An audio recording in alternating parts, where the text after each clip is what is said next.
Cette semaine, c'était une semaine vraiment excitante pour plusieurs d'entre nous. Mon père Jean-Marie et moi, on a passé la semaine en Californie. On a beaucoup souffert du beau temps là-bas, un peu comme Victor et Mélodie. On a été vraiment graciés d'entendre la bonne parole de Dieu. J'ai vu 25 services, puis je suis presque sérieux en disant ça. Je pense que j'ai entendu 25 messages cette semaine de 1h à 1h30. Chacun, j'ai au-dessus de 100 pages de notes. Fait qu'on a été vraiment nourris, encouragés pour en retour bénir puis encourager d'autres. En fait, j'ai quasiment voulu changer mon message tellement j'avais été encouragé là-bas. Mais on reste avec la thématique que vous voyez à l'écran. Je vous invite de tourner dans Genèse au chapitre 1 et chapitre 2. On a terminé notre série dans Malachie la semaine dernière. En fait, pour ceux qui étaient absents, on a fait une espèce de retour sur tout le livre de la Genèse, de Malachie, pardon. Et on a fait un retour en prenant le repas du Seigneur, en s'examinant soi-même. Et la question qu'on s'était posée ou qu'on s'était laissée la semaine dernière, c'était comment on pourrait mettre en pratique ce que le prophète Malachie a dit à chacun d'entre nous dans nos vies. Et ma prière pour chacun d'entre vous, c'est qu'après une série dans Malachie avec 6 ou 7 disputes qu'on a entendues, un enseignement très clair, une exhortation par rapport à plusieurs facettes de notre vie, je prie, ma prière, c'est que chacun d'entre nous, on puisse s'approprier l'enseignement qu'on a entendu dans Malachie et surtout qu'on puisse chercher à le mettre en pratique et peut-être choisir un item ou un défi pour nous cette année, en 2017. Il y a toutes sortes de sujets qui ont été traités dans Malachie et je vous invite de prendre le temps, si vous avez manqué, de peut-être écouter le message ou de juste méditer dans votre culte personnel, de relire Malachie et demander au Seigneur, « Seigneur, sur quoi je veux travailler cette année en 2017? » Mais aujourd'hui, on commence une nouvelle série, La souffrance. On a réfléchi à des sujets qui sont importants pour l'Église. Et avant de débuter un nouveau livre de la Bible, on a choisi ensemble de traiter d'un sujet très commun, un sujet qui nous touche chacun d'entre nous. Le commentateur Don Carson a dit « Si tu vis assez longtemps, c'est garanti, c'est sûr que tu vas vivre et tu vas passer par la souffrance. » C'est une certitude dans la vie ici-bas sur terre. On connaît Romains chapitre 6 qui nous dit que le salaire du péché, c'est la mort, n'est-ce pas? Il y a la mort physique, oui, il y a la mort spirituelle dans la Bible et même la mort ou la séparation de Dieu pour l'éternité. Et l'impact du péché, les incidences du péché se voient dans nos vies, dans chacune de nos vies, autant dans nos vies individuelles, dans nos familles que aussi dans notre société. Certains ne croient pas dans le péché, mais il est évident que le péché est vérifiable. Le péché fait partie de notre vie, même si on n'aime pas le mot, ou ce mot-là, peut-être ça te fait réagir ce matin, le mot péché. Mais l'idée dans la Bible, c'est très simple. L'idée du péché, c'est de manquer la cible. C'est de passer à côté. Et chacun d'entre nous, nous vivons dans une société où les gens disent « je me suis trompé, désolé, je ne suis pas parfait, n'est-ce pas? » Même certains vont aller jusqu'à demander pardon ou à reconnaître qu'ils font des erreurs. Et il y a une expression dans notre temps qui dit qu'on doit apprendre de nos erreurs. Donc, même notre société, même s'ils n'aiment pas le mot péché, vont reconnaître des égarements, vont reconnaître qu'on est à côté, qu'on n'est pas parfait. Et les évidences du péché se voient constamment dans chacune de nos vies et se voient malheureusement à répétition, n'est-ce pas, dans nos vies. Le péché entraîne toutes sortes de conséquences négatives dans nos vies, entraîne un lot de conséquences. Et juste en méditant, en pensant, en priant pour vous cette semaine, juste en regardant, je regardais la liste de membres, mais je pensais à vous et j'ai juste commencé à réfléchir, c'est quoi des effets du péché dans chacune de nos vies? Quels seraient des exemples des effets du péché et par le fait même de la souffrance que chacun d'entre nous, nous portons à différents degrés. Évidemment, on parle beaucoup de maladies. C'est, dans nos réunions de prière, d'habitude, c'est la première chose qui nous vient en tête, n'est-ce pas? Les maladies, des fractures, des opérations, des cancers, beaucoup de cancers. On parle de Caleb et d'autres. Des maladies dégénératives ou même des enfants malades. Il y a beaucoup de souffrances physiques, n'est-ce pas, qu'on peut expérimenter ici-bas sur terre et dans l'Église. Dans l'Église, il y a beaucoup de veufs et de veuves.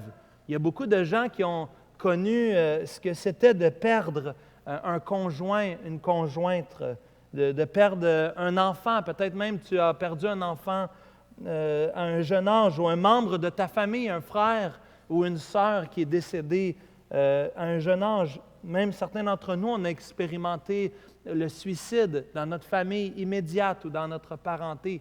C'est des choses qu'on a connues. On a vu les effets du péché dans la mort de personnes autour de nous. Peut-être que dans ton cas, c'est plutôt des douleurs, des peines que tu portes, une souffrance dans ton cœur, une tristesse.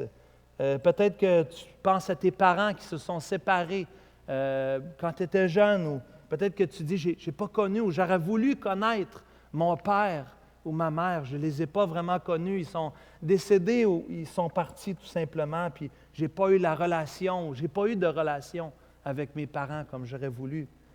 Peut-être que c'est une question d'amour ou de considération. Tu sens, oui, tes parents, tu les connais, mais tu n'as pas une proximité relationnelle, un amour familial. Peut-être que tu sens que tu es loin de ta famille. Physiquement, il y en a qui vivent loin de leur parenté, mais des fois, c'est une distance aussi relationnelle qui peut être là. Peut-être que tu dis, tu as vu dans ta famille, tu as vu des divorces ou tu as vu tes parents séparés, tu as vu des conflits dans ta famille et ça te fait souffrir terriblement, ça t'attriste dans ton cœur. Peut-être tu penses à toi quand on parle de souffrance intérieure, tu penses à toi-même, il y a des choses que tu regrettes dans ta vie. Il y a peut-être des choses, des gaffes que tu as faites, des péchés que tu as faits, des grosses erreurs, puis des choses que tu dis, Dieu me pardonne, mais ça me fait de quoi? Je suis encore triste de la folie que j'ai eue dans ma jeunesse. Peut-être c'est ton orgueil ou ton entêtement, ta folie. Certains d'entre nous ont subi des abus physiques ou des abus sexuels, des abus émotionnels de toutes sortes. Peut-être que tu as l'impression que tu as été traité injustement. Et je vais terminer bientôt. Quand on parle de souffrance, vous voyez, il y a beaucoup de choses à dire par rapport à ça. Peut-être que tu penses à l'Évangile et tu penses à ta famille qui rejette l'Évangile, ou à un de tes enfants, ou à un de tes parents, ou de tes frères, de tes sœurs, ou à un ami proche de toi qui rejette l'Évangile, qui ne veut rien savoir de Dieu et de sa parole, et que ça te fait souffrir terriblement, que ça t'attriste tous les jours de ta vie. Tu amènes cette requête devant Dieu et tu sens un poids dans ton cœur. L'autre jour même, ma mère me rappelait que ça fait 10 ans qu'on prie pour une personne, plus de 10 ans qu'on demande à Dieu sa conversion. Et combien c'est, quand on commence à réfléchir à des gens comme ça autour de nous, on demande à Dieu, on fait confiance à Dieu, mais on porte chacun d'entre nous, et c'est ça mon point, on porte chacun d'entre nous des souffrances, des tristesses, notre lot de douleurs. Et mon désir aujourd'hui, ou ce qui m'a été demandé aujourd'hui, c'est de prendre du temps avec vous dans Genèse chapitre 1 et 2 pour vous parler d'une époque, d'un temps où ce n'était pas ainsi. De vous parler d'un temps où les choses étaient différentes, où il n'y avait pas cette souffrance, cette douleur. Même si ce n'est pas populaire de parler du péché, même si certains diraient que parler du mot, c'est d'être négatif dans notre société, surtout la définition biblique du péché. On veut parler du péché, on veut parler de l'état dans lequel on se trouve aujourd'hui, l'état dans lequel on s'est retrouvé, mais aussi d'une époque où il n'y avait pas de péché, où il n'y avait pas de douleur. Notre monde dit que l'homme est naturellement bon. C'est ce que les gens disent. Hein? Les gens disent que l'homme est bon. C'est la société qui le corrompt. Et on a vu à l'école du dimanche, depuis les dernières semaines, on a vu que la Bible enseigne plutôt la dépravation totale de l'être humain. Tous les hommes, toutes les femmes sont perdus dans leur péché, que l'homme est le produit. C'est une autre chose que notre monde va dire. L'homme est le produit de son environnement, que tout est relatif, même en sujet de, lorsqu'on parle de moralité, lorsqu'on parle d'aspects subjectifs. Et même si on n'aime pas, même si tu es considéré comme négatif en parlant du péché, laisse-moi tranquille, c'est ma vie, dérange-moi pas avec ça. Et la Bible dit le contraire. La Bible dit, vous êtes dans Genèse chapitre 3, la Bible nous dit que l'homme est pécheur parce que notre père, Adam, a péché dans Genèse chapitre 3. Et depuis ce temps-là, nous vivons les conséquences de ce péché-là. Et on a vu ça, je vous encourage d'écouter le message dans Romains chapitre 5, dans les versets 12 et suivants, qu'on a entendu il y a quelques semaines. C'est mon père qui enseignait. Nous croyons que l'homme, oui, est influencé par son environnement, mais nous croyons aussi qu'il est lui-même pécheur. Que les enfants n'ont pas besoin d'être enseignés à pécher, qu'en eux-mêmes, même ces beaux petits cadeaux qu'on a, qu'on berce, en eux-mêmes, ils ont le péché dans leur propre cœur. Et ils sont stimulés, influencés par leur environnement, mais que le péché commence d'abord à l'intérieur d'eux-mêmes. Nous ne croyons pas que tout est relatif. Nous ne croyons pas, nous croyons qu'il y a un Dieu qui est souverain. Et on l'a vu dans Malachie, c'était une des richesses que j'ai ressorties de Malachie. Mais on a vu dans Malachie comment notre Dieu, il est vrai, et que notre Dieu, il est juste, et que c'est sa justice. Il juge selon sa justice. Il ne juge pas selon notre justice. Il est le Dieu qui est souverain sur toutes choses. Et c'est lui qui décide ce qui est bien de ce qui est mal. C'est lui dans sa parole. Ce n'est pas notre justice subjective, mais c'est la justice de Dieu qui règne sur toutes choses. Et évidemment, dans notre famille d'Église, on vit ensemble. Dieu nous a mis dans une famille, dans une communauté pour s'exhorter, pour se sanctifier, pour s'encourager ensemble à renoncer au péché. Et donc, dans cette série sur la souffrance, on aimerait voir avec vous au moins 3 messages sur cette thématique. D'abord, aujourd'hui, la création, l'état avant le péché. Ensuite, la chute. La semaine prochaine, Daniel va enseigner dans Genèse chapitre 3, va nous parler vraiment de la chute. Et par la suite, on va parler de la rédemption et possiblement qu'on va pouvoir en glisser un autre aussi, un autre message sur la souffrance. Et donc, pour parler du péché et de ses conséquences, peut-être juste vous donner, avant de la lecture de Genèse chapitre 1, juste vous donner le but, vraiment le but qu'on a de cette série-là pour vous. Notre but, c'est d'équiper les croyants bibliquement, que vous soyez équipés, afin qu'on puisse avoir des outils adéquats pour défendre notre espérance en Jésus-Christ face à la souffrance.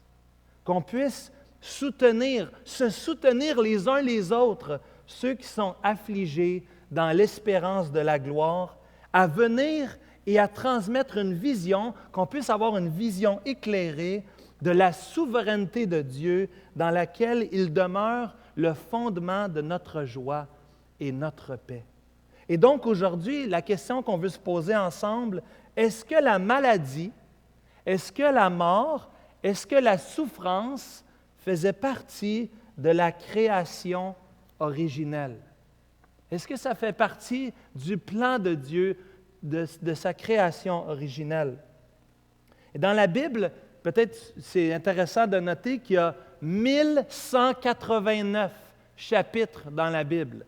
Presque 1200 chapitres, seulement 4 chapitres dans la Bible parlent de temps dans l'histoire où il n'y a pas de péché.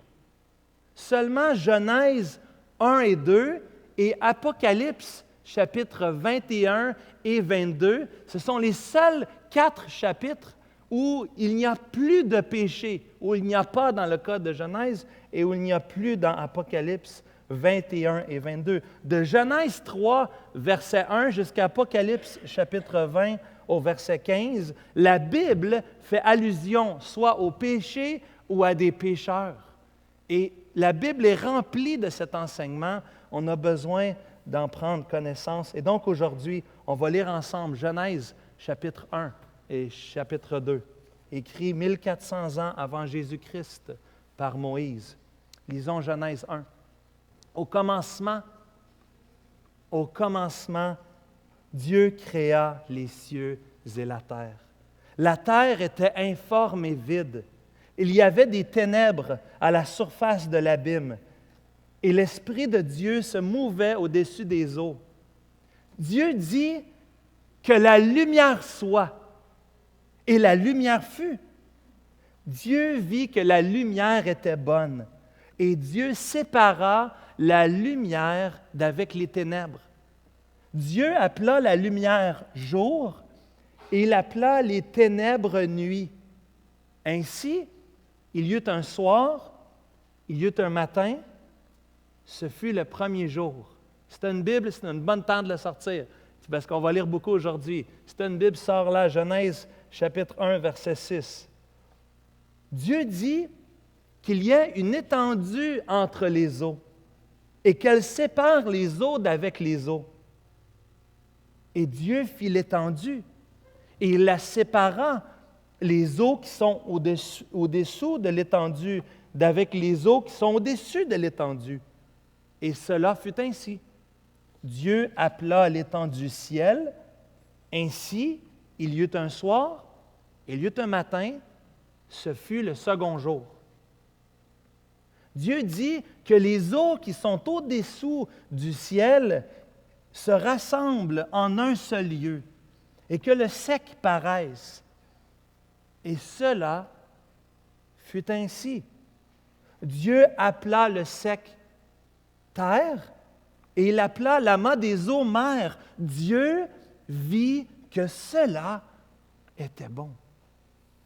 Puis Dieu dit que la terre produise de la verdure, de l'herbe portant de la semence, des arbres fruitiers donnant du fruit selon leur espèce, et ayant en eux leur semence sur la terre, et cela fut ainsi.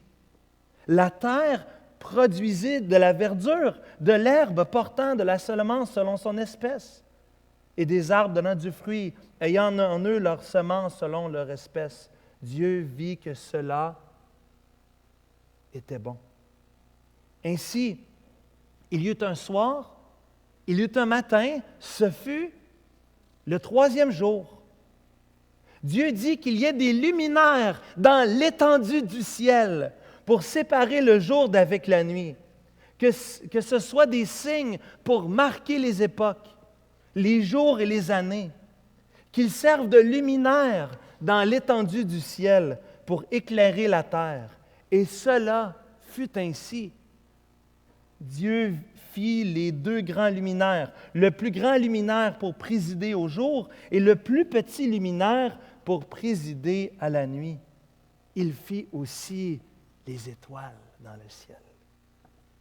Dieu plaça dans l'étendue du ciel pour éclairer la terre, pour présider au jour et à la nuit, et pour séparer la lumière d'avec les ténèbres. Dieu vit que cela était bon.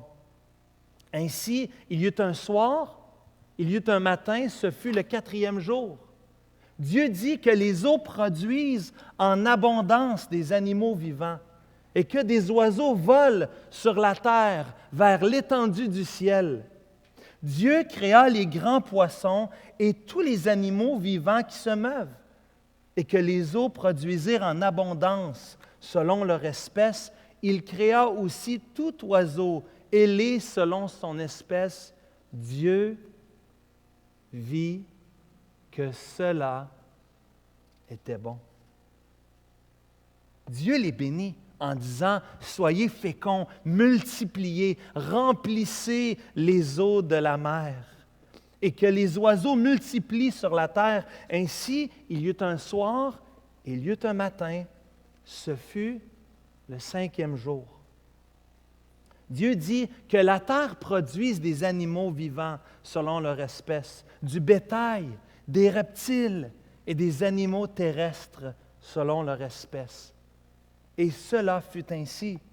Dieu fit les animaux de la terre selon leur espèce, le bétail selon son espèce, et tous les reptiles de la terre selon leur espèce. Dieu vit que cela était bon. Puis Dieu dit, faisons l'homme à notre image, selon notre ressemblance, qu'il domine sur les poissons de la mer, sur les oiseaux du ciel, sur le bétail, sur toute la terre et sur tous les reptiles qui rampent sur la terre. Dieu créa l'homme à son image. Il le créa à l'image de Dieu. Il créa l'homme et la femme. Dieu les bénit et Dieu leur dit, soyez féconds, multipliez, remplissez la terre et l'assujettissez.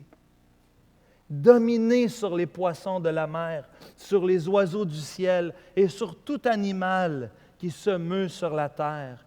Et Dieu dit, voici, je vous donne toute l'herbe portant de la semence et qui est à la surface de toute la terre, et tout arbre ayant en lui du fruit d'arbre et portant de la semence, ce sera votre nourriture. Et à tout animal de la terre, à tout oiseau du ciel, à tout ce qui se meut sur la terre, ayant en soi un souffle de vie, je donne toute l'herbe verte pour nourriture. Et cela fut ainsi. Dieu vit tout ce qu'il avait fait, et voici, cela était très bon. Ainsi, il y eut un soir, il y eut un matin, ce fut le 6e jour. Ainsi furent achevés les cieux et la terre et toute leur armée. Dieu acheva au 7e jour son œuvre qu'il avait faite, et il se reposa au 7e jour de toute son œuvre qu'il avait faite. Dieu bénit le 7e jour et le sanctifia, parce qu'en faisant ce jour, il se reposa de toute son œuvre qu'il avait créée en le faisant. Voici les origines des cieux et de la terre quand ils furent créés. Lorsque l'Éternel Dieu fit une terre et des cieux, aucun arbuste des champs n'était encore sur la terre, et aucune herbe des champs ne germait encore, car l'Éternel n'avait pas fait pleuvoir sur la terre. Il n'y avait point d'homme pour cultiver le sol, mais une vapeur s'éleva de la terre et arrosa toute la surface du sol. L'Éternel formant l'homme de la poussière de la terre, il souffla dans ses narines et un souffle de vie, et l'homme de Dieu devint un être vivant. Puis l'Éternel planta un jardin en Éden. Du côté de l'Orient, il y mit l'homme qui l'avait formé. L'Éternel Dieu fit pousser du sol des arbres de toute espèce, agréables à voir et bons à manger.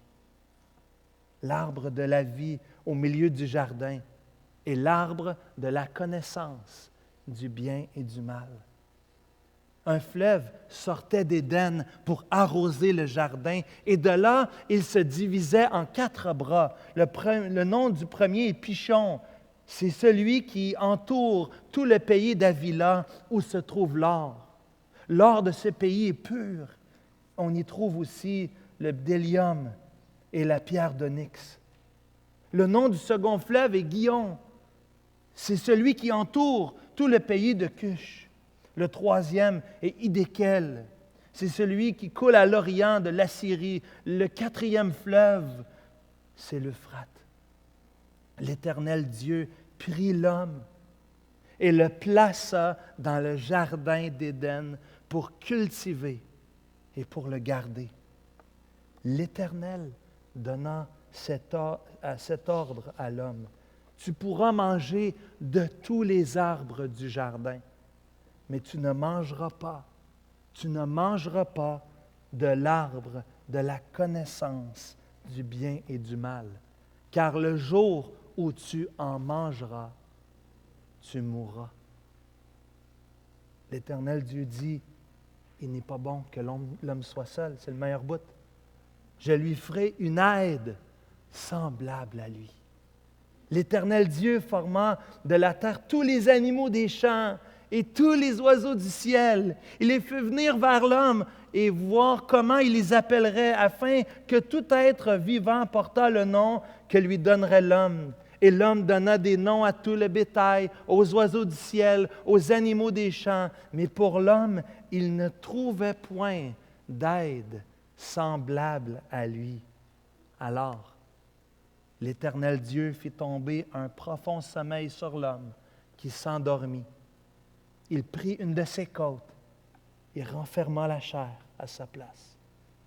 L'Éternel Dieu formant une femme de la côte qu'il avait prise de l'homme, et il l'amena vers l'homme. Et l'homme dit, voici cette fois celle qui est os de mes os et chair de ma chair. On l'appellera femme parce qu'elle a été prise de l'homme.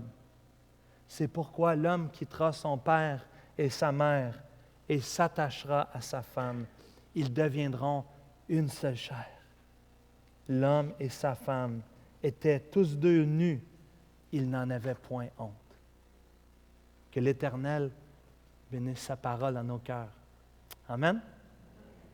Ce matin, je vais vous exposer, je vais vous présenter le plan original de Dieu. La création au départ, avant la chute, avant le péché, et vous proclamer qu'on sorte d'ici aujourd'hui étant encore plus convaincu, si vous l'étiez déjà, de la perfection de notre grand Dieu et de sa création merveilleuse. Dieu nous parle des origines.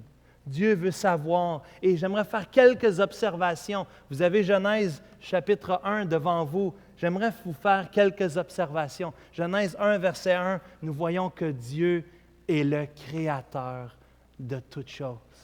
Il a tout créé. Et il a créé, au verset 2, on dit « ex nihilo », c'est-à-dire que Dieu a créé à partir de rien. Dieu n'avait rien pour commencer. Il a créé à partir de rien. Et le Dieu créateur, j'ai essayé de mettre de l'emphase dans la lecture, mais la troisième chose qu'on voit, c'est que Dieu a créé avec sa parole. Dieu a créé avec sa parole et toutes choses sont venues en existence. Dieu, de façon volontaire, de façon délibérée, a parlé pour créer toutes choses à partir de rien. Dieu dit, et cela fut ainsi. Ce n'est pas compliqué. Que la lumière soit, et la lumière fut. Que la terre produise, et la terre produit. Peu importe ce que c'est, Dieu dit, et cela fut ainsi.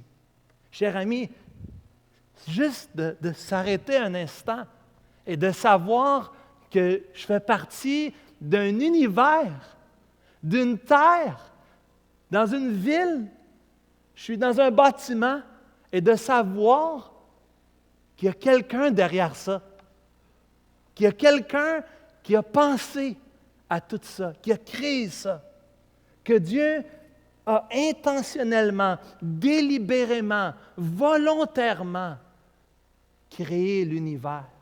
Déjà, je me place dans l'univers et ça m'aide dans ma vie de savoir qu'il y a quelqu'un qui est derrière ça, de savoir que la main de Dieu, le souffle de Dieu est derrière toute chose. Lorsque Jésus prend le petit déjeuner avec ses disciples dans Jean chapitre 21, les gars n'étaient pas revenus encore avec la pêche, n'est-ce pas? Et déjà, Jésus avait commencé à préparer le déjeuner. Comment a-t-il préparé le déjeuner? Le texte ne dit pas, mais peut-être qu'il a seulement parlé. lorsqu'il était sur la rive en attendant que les disciples reviennent. Et il a commencé en parlant à créer même le déjeuner pour les disciples. Nous voyons ce Dieu merveilleux qui a autorité sur toutes choses, sur l'étendue des cieux, sur les galaxies, les étoiles, le soleil, les astres.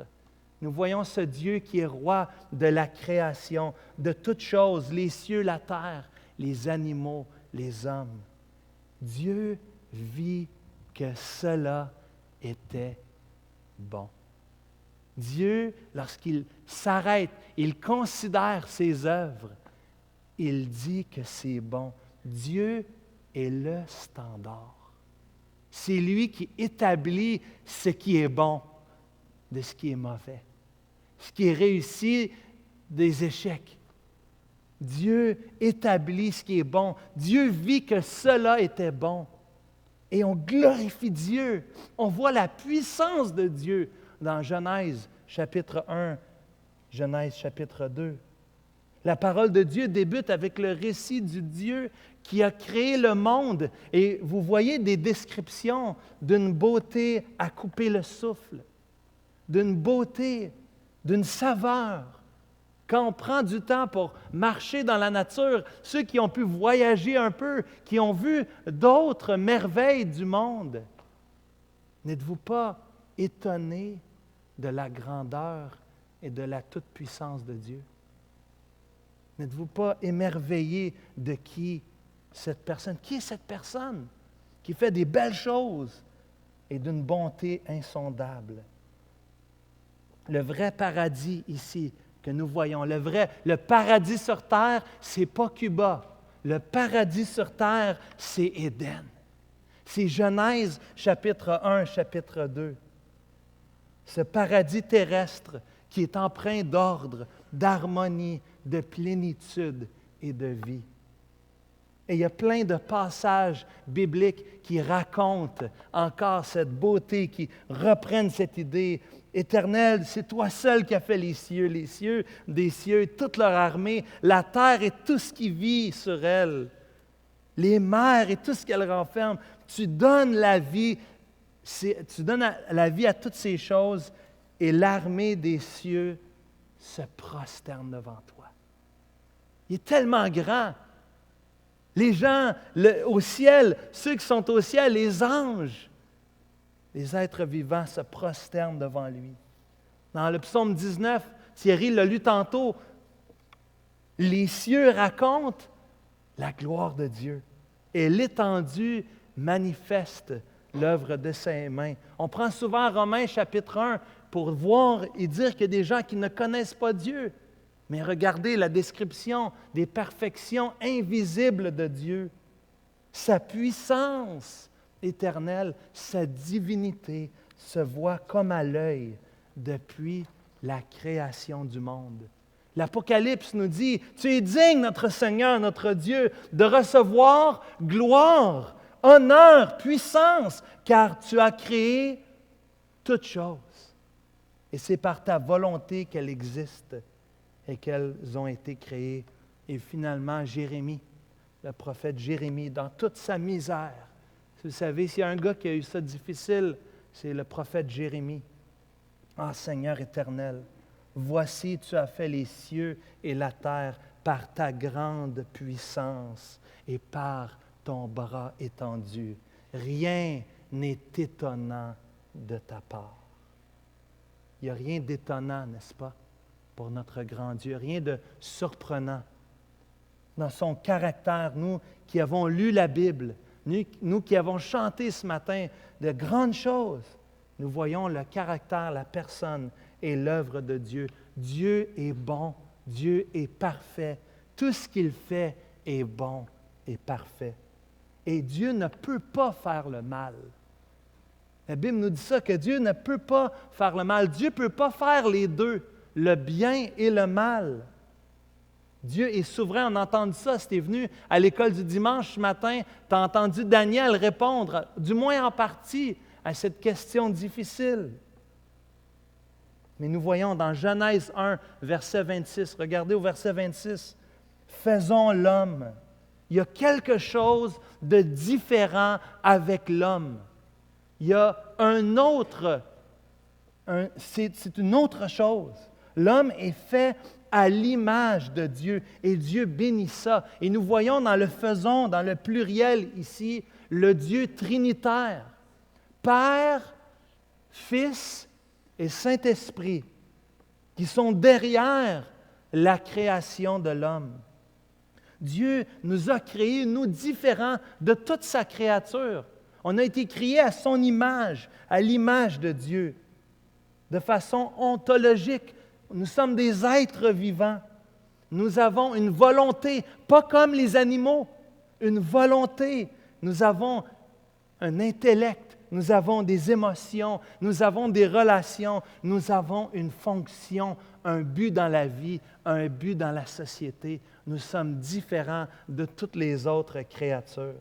L'homme est vraiment le point culminant de sa création. Et le 2e chapitre parle essentiellement de l'homme et de son importance que Dieu lui donne. Berkhoff dit dans sa théologie systématique, l'homme est représenté comme le point culminant, l'apogée de tout l'ordre créé. Il est couronné comme roi de la basse création et on lui donne la domination sur les créations inférieures. Roi de la création, c'est Dieu, mais celui qui est appelé à dominer sur les animaux, c'est l'homme. L'homme a reçu cet ordre de Dieu. Adam et ses descendants ont été créés pour être en communion avec Dieu et pour glorifier son nom, pour reconnaître qui il est, pour l'adorer, pour le servir, parce qu'il est notre Créateur. Il y a un théologien que j'aime beaucoup qui dit « Dites-moi ce que vous croyez des 3 premiers chapitres de la Genèse, et je vais te dire qui tu es. » Ce que tu crois dans ces chapitres-là, ça définit ton existence. Ça définit qui tu es par rapport à Dieu. Et remarquez cette relation avec Dieu, cette relation avec les hommes. Dans Genèse chapitre 2, verset 20, cette relation familiale, cette relation de couple, cette relation ensemble, hommes et femmes, créée pour se compléter sans péché, sans conflit, sans lutte de pouvoir, un couple parfait, vraiment un petit couple parfait, créé à l'image de Dieu pour se compléter et pour dominer, pour gérer, pour être les intendants de Dieu ici-bas sur terre. Dieu avait même créé le travail. Peut-être tu n'as pas hâte à demain matin, peut-être tu n'as pas hâte d'aller travailler, mais dans Genèse chapitre 2, verset 15, Dieu avait déjà placé l'homme dans le but de travailler, de gérer, de cultiver, nous dit le texte, de garder une intendance. Cela faisait du plan de Dieu, partie du plan de Dieu, et ce n'est pas mauvais. Au contraire, il y avait un travail ici merveilleux. Mais au verset 17, il y a un avertissement très important. Genèse 2, verset 17. Un avertissement tellement important. Dieu avertit l'homme. Tu pourras manger de tous les arbres du jardin, mais pas de l'arbre de la connaissance du bien et du mal, car le jour que tu en mangeras, tu mourras. Et on va expliquer cela encore plus dans les prochaines semaines. La définition biblique de Dieu, c'est un Dieu qui s'est révélé, c'est un Dieu qui a créé, c'est un Dieu qui a voulu entrer en relation avec nous, nous créer pour qu'on soit en relation avec lui. Il était à l'origine de toutes choses, mais il n'est pas à l'origine du mal. C'est ce que Genèse 1 et 2 nous disent. Dieu n'est pas l'auteur du mal. Si Dieu est l'auteur du mal, à l'origine du mal, nous avons un sérieux problème. En fait, on est ici, puis ça ne donne pas grand-chose qu'on soit ici aujourd'hui. Parce que si Dieu est à l'origine du mal, ça veut dire qu'il n'y a personne qui peut triompher du mal. Ça veut dire que Dieu est mal et qu'il ne peut pas venir nous sauver. Et on sait combien on a besoin d'un sauveur, n'est-ce pas? Quand on voit nos péchés et le péché des autres. Ce monde a besoin d'un sauveur. Jacques 1 nous dit, dans les versets 13 à 18, que personne, lorsqu'il est tenté, ne dise « C'est Dieu qui me tente », car Dieu ne peut être tenté par le mal, et il ne tente lui-même personne. Chacun est tenté lorsqu'il est attiré et amorcé par sa propre convoitise. Et vous connaissez le reste du passage. Dieu ne pêche pas, Dieu ne tente pas, Dieu ne peut pas pécher. Il est quand même investi dans ce monde. Ça ne veut pas dire que parce que Dieu ne pêche pas, qu'il est retiré, que Dieu ne s'intéresse pas à nous, que Dieu ne nous aime pas. Dieu déteste le péché et Dieu n'a rien à faire avec le péché. Dieu n'est pas l'auteur du péché. Dieu n'est pas responsable du péché et des effets du péché, de la souffrance que nous vivons, de la maladie, de la mort que nous voyons autour de nous. Sa puissance n'est pas limitée, même s'il n'est pas l'auteur du mal. On a entendu ça ce matin. Dieu est souverain, Dieu est prescient, Dieu sait toutes choses et Dieu dirige malgré notre péché. Il est bien au contrôle. Dieu n'est pas pris à contre-pied. Dieu n'est pas pris de court. Bien au contraire, son plan divin s'accomplit. Il est Dieu. Il n'est pas comme nous. Il n'est pas comme nous. Donc Dieu n'est pas responsable pour le mal. Et on a besoin de ces deux chapitres-là pour mettre ça au clair. On va voir que c'est nous les hommes qui sont responsables directement ou indirectement. On voit ça dans 1 Jean chapitre 2, verset 16. La convoitise de la chair, la convoitise des yeux, l'orgueil de la vie ne viennent point du Père, mais ça vient du monde. Car tu n'es point un Dieu qui prenne plaisir au mal. Le méchant n'a pas sa demeure auprès de toi. Dieu nous a créés. Dieu a créé les anges, les humains, avec une intelligence, avec la raison, avec la possibilité, la capacité de choisir. Et la révélation biblique de la Genèse, écoutez ça c'est vraiment important. La révélation biblique de la Genèse au sujet de la bonté de Dieu, la bonté plutôt de la création, protège la bonté de Dieu. Je vais le relire. La révélation biblique de la Genèse au sujet de la bonté de la création protège la bonté de Dieu. S'il y avait péché dans Genèse 1 et 2, on pourrait remettre en question la bonté de Dieu. Mais il n'y a pas de péché. La création est parfaite. Il n'y a aucun défaut. Tout ce qui se passe ici, c'est bon. Genèse 1 et 2 prouvent que la source du mal est à l'extérieur de Dieu. Dieu a créé le monde dans lequel nous nous trouvons. Il l'a créé et il n'y avait aucun mal. Il n'y avait pas de péché. Et c'est bon pour nous parce que cela veut dire que Dieu est bon. Et si Dieu est bon, il peut venir nous sauver. Et c'est ce qu'il a fait, n'est-ce pas? Lorsqu'il a créé un univers parfait. Mais nous vivons dans un monde qui est loin d'être parfait. Et j'aurais voulu regarder avec vous le psaume chapitre 8. Vous devrez le regarder à la maison parce que le temps nous manque ce matin. Mais l'apôtre Paul dit dans Romains chapitre 8 au verset 22. Vous pouvez tourner s'il vous plaît dans Romains chapitre 8. Les versets 18 à 23. Et je vais terminer avec ça ce matin. Le psaume chapitre 8, vous pourriez le méditer à la maison. Mais dans Romains chapitre 8, oui, dans Romains chapitre 8, on va juste lire ça pour terminer ce matin. Lorsque Paul parle de la souffrance, regardez bien le lien qu'il fait même avec la création. Paul dit, « J'estime que les souffrances du temps présent ne sauraient être comparées à la gloire à venir qui sera révélée pour nous.